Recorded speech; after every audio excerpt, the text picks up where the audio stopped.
Twain conference presenting a paper on a Twain short story, odds are that most of your audience are going to be familiar with that story.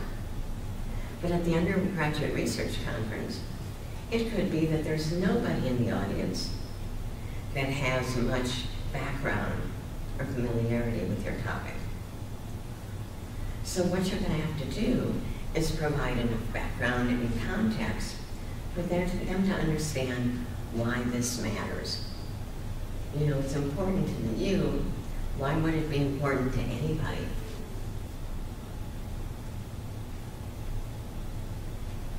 In addition to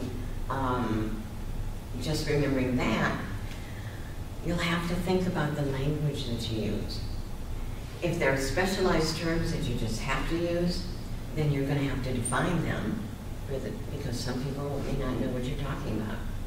But you should really keep specialized language to a minimum and the use of jargon or that kind of in-talk from a field to a minimum. Then there's a matter of how the audience is going to listen. And frankly, we don't listen very well. You know, when you're sitting even in class, if it's not, you know, interactive, if you're just sitting there listening, it's not active enough. Your mind wants to think about something else. And after a little while, you suddenly realize that, oh, you've kind of lost the train of thought, speaker.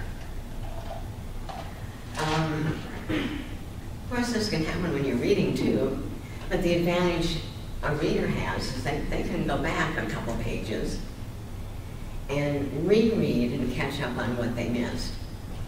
Your listeners, your audience, can reread. So that's one thing you're going to have to remember is they're in a special situation, and if they don't know about your topic, you're going to have to take that into account. You don't want to put all of the burden on your audience. You've got to help them be able to follow what you're talking about and really take in your entire message. You need to be engaging, but not distracting. And you need to do whatever you can to help them out. And what might that be? What does your audience need from you? Any idea? The one thing they probably need is a nice, clear structure for your talk. You know, I said when we started we were going to talk about preparation, practice, and presenting. You know, and then you can keep that in your head and kind of mark as we go along. They always talk about having an introduction, a body, and a conclusion. If you've got 1 or 2 or 3 main ideas, mention them throughout the talk because, again, they can't go back and reread it, so repetition can be very useful. And then transitions. If you're moving from one topic area in general to another, make it very obvious where you've been and where you're going. So that's kind of thinking about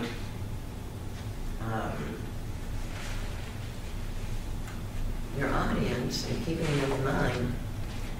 When we talk about structure, and we've got some humanists and also some social scientists, and I would think that scientists and engineers talk somewhat similarly, the conventions of the field give you a structure for your presentation. So when you're talking about the social sciences, you've got a problem, or what it was that your study is about. You might talk a little about a lit review or how anyway it fits in with the field. You talk about your methodologies, the results, and then a discussion of the results and what their significance is. And anyone in the social sciences would be expecting those parts.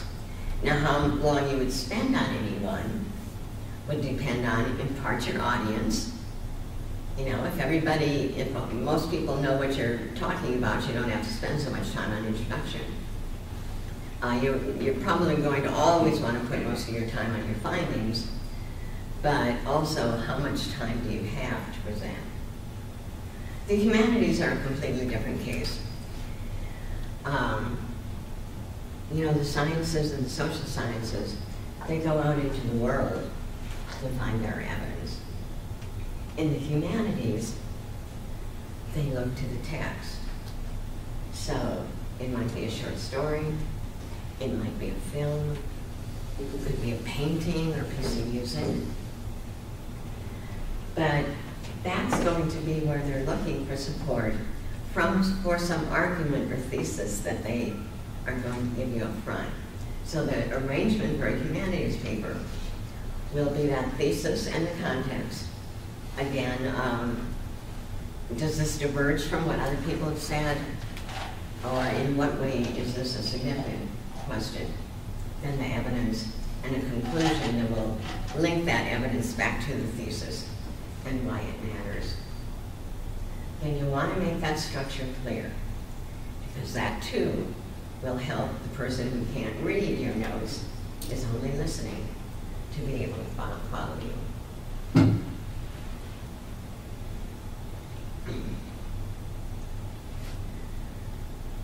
So you've got your content, you're presenting your research, but how are you going to write that up? Well, you're going to write or rewrite for the spoken word, for speech. You're going to want to get rid of the complex sentence. Be accustomed to dealing with when you're talking about research. You're going to want to, as I said before, make clear your transitions, more so than you might in writing. Well, wait a minute, did I just say rewrite? Remember I mentioned that in the humanities particularly, often at major conferences, they've got a paper they've prepared, and they go and they read it. And you are welcome to do that. And if your audience falls asleep, don't say I didn't warn you. Again, that's really kind of rude, isn't it? I mean, you're not helping the audience to understand. So you might have to rework the introduction to match the audience. Make those long, convoluted sentences, maybe a line long, so they can be easily followed. Introduce your main ideas, as I mentioned earlier, and just keep hammering on them. And finally, in addition to the transitional statements, prepare your notes as a script. Now, the way you present is going to be differently. Some of you will be like me and you'll have paper. Some of you may be using a laptop for your notes. But when I say write it as a script, you want the font to be big enough that you can see. I have indicated when it's time for me to change slides, colored in pink so I'd be sure to see it. You might mark places that need particular emphasis. You might mark places where you want to pause. All of this because when you're actually doing it, you can get caught up in the words you're saying, and just motor on through without thinking about the best way to present it. One other thing you might mark on your script is what you could cut out. There are technical problems sometimes that get you a slow start. We waited, to allow some more people to arrive, and that got us kind of a slow start. Sometimes the speaker ahead of you will go over his time. That's a big no-no at conferences. You cannot assume that it's okay for you then to go over your time, because the last speaker then is going to really get a shortened section. So think ahead. Is there something that you could condense if you need to? As I said, for purposes of the upcoming conference, it's going to be called an oral presentation if you use some kind of media. And normally that's PowerPoint slides. And I'm sure you've seen all the different kinds of advice on how to do PowerPoint. Goodness, nobody seems to agree on a whole lot. But some of these things I firmly believe. Your slides aren't your presentation. They support your presentation. You have to be prepared for one thing. If the technology dies, that you can still go ahead and give your presentation, that you're not tied to those images. You're not going to read your slides. You're not even going to look at them very often. Why is that? The audience is going to pick up on everything you do. I mean, if I suddenly start looking off in that corner, it's going to be really hard for you to resist looking off in the corner like that too. And again, you and your message are the show here, not the slides. And so you don't want people spending just tons of time looking up there. Simple is best. Not too much color, not too many words, don't get too fancy. This is where the advice really diverges. Have you heard of the 6x6 rule? No more than 6 lines with no more than 6 words on the line. And then there are the people that say no more than 3 or 4 words per bullet point. What it all comes down to is that people don't multitask very well. No matter how much we say that we do, we really don't. If people are reading the slides, they're not listening.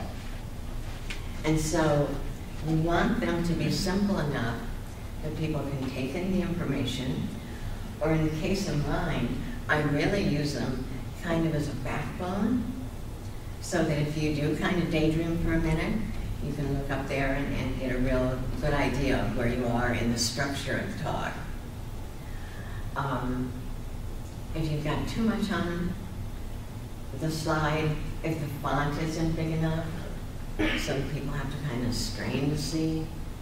If you have graphs or charts that aren't well labeled, all of these make the listener have to work too hard to figure out what it says. And as they're kind of looking at it, trying to figure out what your slide said, well, you've still been talking, and they missed the whole thing. They're still trying to figure out what the X and Y axis are trying to represent. And finally, images are great. I mean, you really, really can say an awful lot with a well-chosen image. Stay away from clip art, though. I mean, that's kind of like elementary school, and not the best way to convey serious research. You know, Steve Jobs was noted as just a master of PowerPoint or PowerPoint-like presentations, and often with one word or just one image, because he wanted your focus on his message, and just use those kind of to get your attention, maybe to raise a question that he was going to answer. Okay, so you've got it done. You think you've got really a solid draft of your presentation, and now you got to practice, and you got to practice, and you got to practice. And practicing is really good.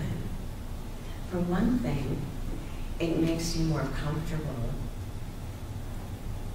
with the presentation, so that helps to counter your nerves a little bit down the road. You want to practice aloud.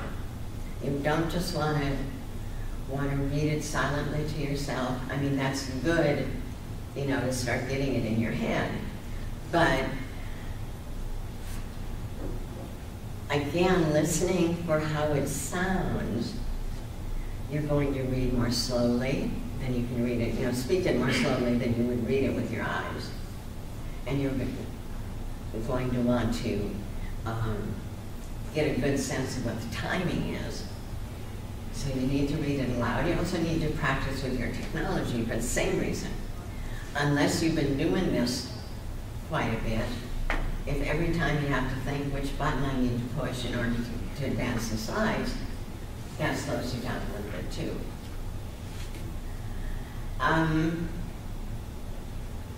You want to practice to get past all those big words, or if they're names that you're not terribly familiar with. You want to get the phrasing right.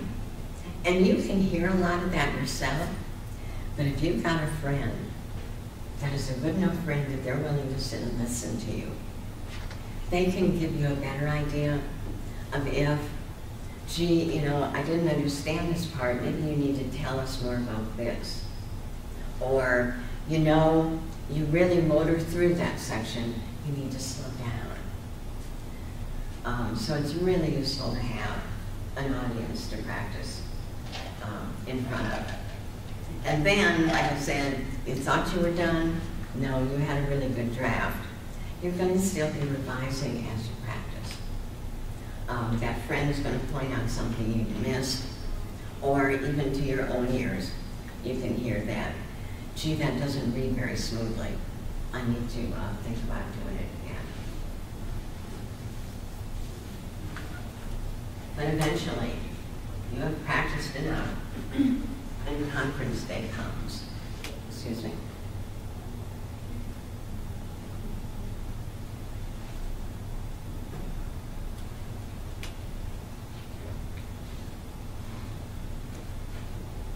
You're going to want to dress professionally, but comfortably. Just as you don't want to do too much that distracts your audience, you don't want to do anything to distract yourself. It's not the day to wear an itchy collar or shoes that pinch your toes. You know, you've got enough to think about without that sort of distraction. Bring along some water. Most of the time they'll have some for you. But when you're nervous, your mouth gets dry, and it's really handy to have some water, so you want to do that. I've also said bring some snacks, and that sounds weird. It even sounds weird to me. Except, think about that conference coming up in April. Maybe you're going to present on a particular afternoon, and you've got class all morning, and you don't get a chance to have lunch. Well, another distraction along with those shoes that hurt is a rumbling stomach. So if you've got something that you can snack on a little bit, try to time it. If it's like crackers or something dry, you want to have enough time before you're speaking so that you can moisten your mouth again. If possible, go to the room early. Meet your other panelists. It's a very nice gesture if, when you're talking, you can refer to the other panelists. Now, depending on how submissions go, you might be on a panel, you know, like with 4 people from English, 3 people from English. And maybe it's not going to be that tight. The Women's Studies Department does a conference every spring. And sometimes the way those people are grouped on a panel, you have to really use your imagination to see the connection. But it's just a matter of what kind of submissions they get.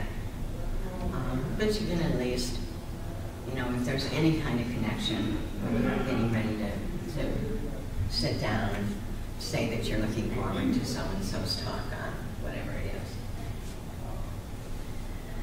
Then I've got have your notes available in both paper and electronic form. And that's just covering yourself. I could spill coffee on my paper. You know, it's real nice if I've got it on a flash, I can go someplace and print out a new copy. The technology dies, and you are going to use your laptop for your notes. If you've got them in paper, you've got a backup. It's not quite as big a deal when you're here in town, when you're traveling for a conference. People tend they've got their flash drive, they maybe have their notes in Dropbox, they email them to themselves, and they're trying to cover all bases. And that's important. And then we get to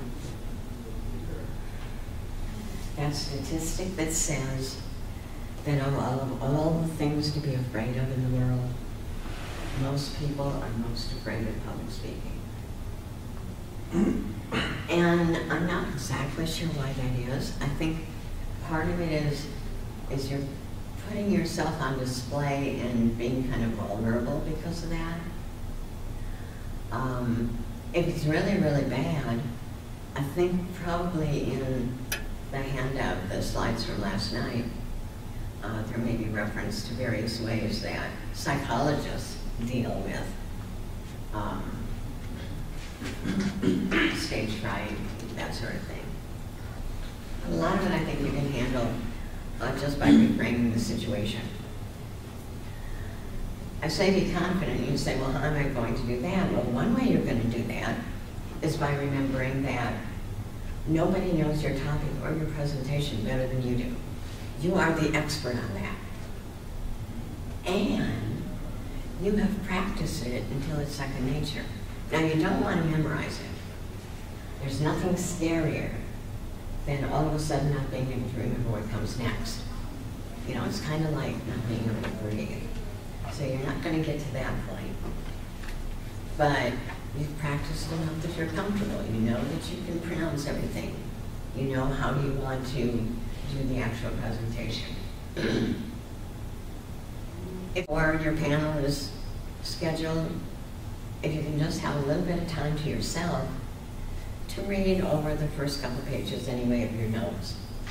It's kind of a transition from whatever you were doing before, whether it was going to other sessions or going to class or whatever, and being in your session. You may have to sit through a couple other talks before they get to you, but if you've had that chance to at least refresh your mind on that very beginning of your talk, you can kind of hold that and you've made the transition into the actual presentation. You may not believe it, but it's true. If you'll just sit quietly, sit still, and take some slow, deep breaths through your nose, not your mouth. Don't know why that is, but apparently breathing through your mouth gets you all excited. And breathing through your nose calms you down. It really does work. And then again, I mentioned reframing. And that maybe part of the fear is a sense of vulnerability. You know, I'm on display, everybody's looking at me, and they're not going to like what they see. If you can think of it differently, that the audience, these are your colleagues, they're not critics. They're there because they're interested in hearing about research. Maybe not your particular topic. You know, maybe they wouldn't have driven across town just to hear you. But they're interested in research, they're interested in ideas, and that's what you have to offer. You're all in this together then. Let's try to think of them as colleagues rather than critics. And if that doesn't work, you can always use the old thing about imagining that they're all sitting out there in their underwear. I've never tried that, but some people say it works. It's showtime. You've got your presentation. You've done your practice. You sat quietly, so you're handling the nerves. And now you're actually going to give that presentation. Show some enthusiasm. Maybe not as much enthusiasm as I'm trying to show. That wouldn't be appropriate. But you know, if you don't act interested in your research, why do you think anybody else would care? Again, you do what you can to help the audience. And sometimes that's helping them create the right mood. You want to speak slowly, clearly, and loudly enough. I mean, that's all kind of obvious. But on the other hand, you don't want to talk the same way throughout. Change your pace, change the pitch. Create a little interest with your voice. Again, remember, they can't go back and reread. So you're helping them out by being engaging, giving them something to pay attention to. Don't fidget or over gesture. Hardest thing for new speakers to get comfortable with this gesturing. If you're reading a paper, but of course we're not really doing that, you at least, you have something to do with your hands. You can hold them like that. You don't want to start fidgeting. You don't want to start waving your nose in the face. Again, you're trying to draw attention or enhance your message, not distract your audience. Another one, look at your audience. You don't want to read too much. If you're using a laptop for your notes, that can be, that's an extra barrier between you and your audience. So it's even more important that you try to engage them. Excuse me.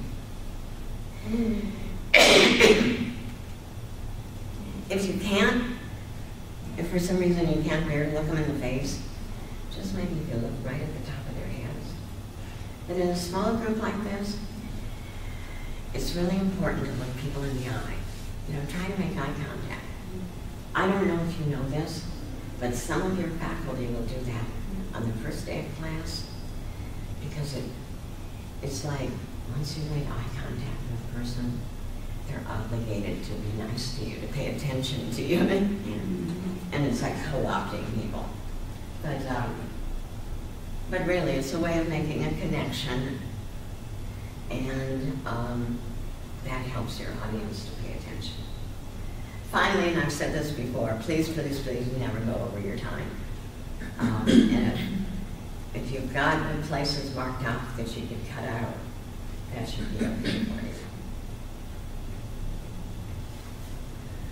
Often, the way these panels are set up is that, like I said, 3 or 4 people will present, and then there's a question-answer period afterwards.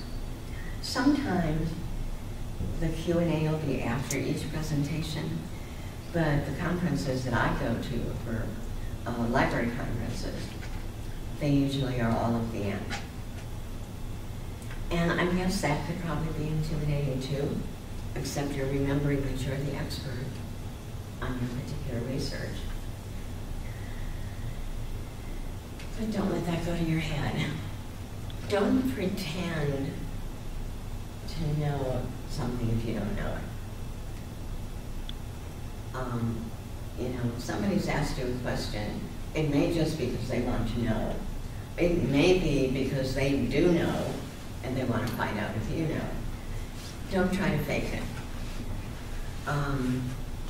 You can always just admit that is an area that you need to look into more carefully, that you don't know the answer.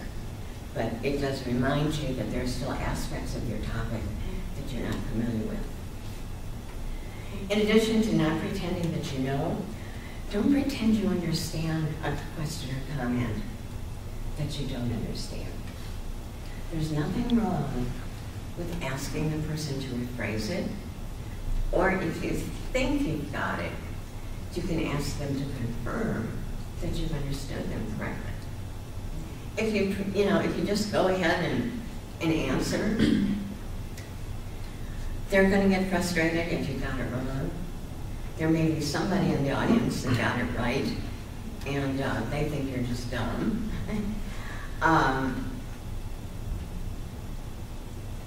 And again, it's kind of a distraction for the audience as they're trying to puzzle it off with you.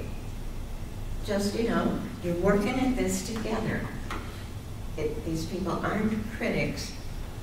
It's all about advancing the topic. You should be ready to explain why. You know, why did you take the approach that you took in analyzing something? Why did you use a particular method in doing your study, or the statistical methods that you used in analyzing your data? You know, you must have had a reason. Be prepared to explain that if you're asked. And finally, be appreciative of questions. You know, somebody cared enough to ask or to comment. Don't be defensive. Again, think of it as colleagues. Thank people for the comments, the questions. Finesse the ones you don't know by saying, that's an area I'll have to look into more. But always be gracious and work with the people that are commenting rather than against them. Okay, so that's all there is to it. But what are we worried about? You did your research, maybe even wrote a paper. You've got it all there. You can build your presentation on that. Do your slides. Remember, you want to have your presentation before you do your slides. If you just start doing slides, odds are the structure is going to be kind of flimsy. You want to know the backbone of what you're doing before you get that supporting material ready. You've practiced, you know, you go, you're not going to pick on it because you've got a message you want to communicate. I did this research. I think it's interesting. Let me share it with you and show you why it might be interesting to you too. That's what you're trying to do. You're trying to communicate, and with any luck, have the people walk out knowing a little bit more than they did when they walked in. Presentations can be really valuable in your development as a scholar. And you may not think of yourselves as scholars right now, but as researchers, you're part of a long tradition of creating knowledge. And presentations are an opportunity to share that knowledge with other people and maybe to meet some people that have similar interests or can make suggestions for how to improve your work in the future. Say it one last time, remember your audience. If they don't come, if you don't come, I don't have anybody to talk to. Remember that you're the show, you and your message, not the technology. You want to have that technology support you. And finally, you know, I mean, nerves are important. Without nerves, you're going to be flat. Try to reframe that, the way you look at the situation. Relax a little bit, and there's a chance, just a chance, you enjoy yourselves. Thank you for your attention. Are there questions anyone might have? When I'm on this slide, you say do not put images. I mean, put images, not clip art. What exactly is the difference between the two? Oh, clip art's that stuff that you find that it looks like an elementary school teacher drew it. You know, it's cutesy and, you know, and that's great for like a presentation like this, a training session. Clip art would be perfectly appropriate.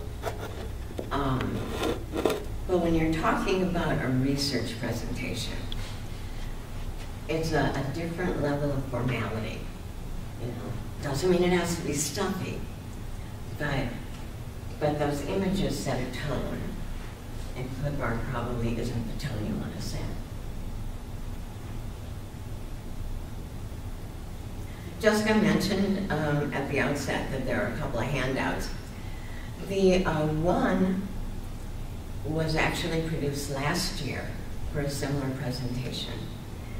And it is listed as related to presenting papers, but again, an oral presentation is an oral presentation. business about analyzing your audience and preparing the language to be spoken rather than read is all very good information. This was fun, for me anyway. I hope that each of you picked up one or two things that you haven't thought about before, and that might be useful as you, but then you look it off and decide that, yeah, that's something I want to do, a way that I want to share my research with another.